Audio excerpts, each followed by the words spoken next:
So hey everyone, in this video we will see how to fix Acer monitor blue light on but black screen, input cable and sleep reset. So fix 1 is power cycle the monitor. Unplug the monitor power cable from the wall outlet. Press and hold the power button on the monitor for 30 seconds to drain remaining power. Plug the power back into the wall outlet. Turn the monitor on.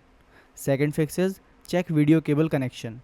Loose or faulty cable is the most common cause of a black screen with a blue power light.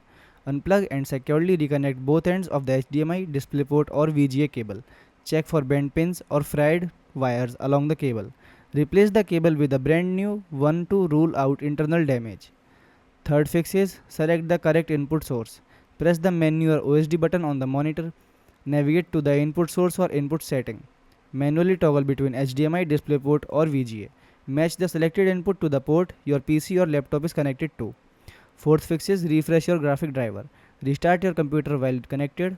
For Windows user, press Window key plus Control plus Shift plus B simultaneously. This shortcut reset the graphic driver. It forces the screen to refresh. Fifth fix is factory reset the monitor. Press the menu or OSD button to access the monitor interface. Use physical button to navigate the system setup or setting. Find the reset or reset all settings option. Confirm the reset action. Sixth fix is test with another device. Connect the Acer monitor to a different device like a laptop using a functional cable. Check if the monitor displays correctly with the secondary device. If the monitor works, the issue likely lies with the original computer graphic card or system setting. Thanks for watching.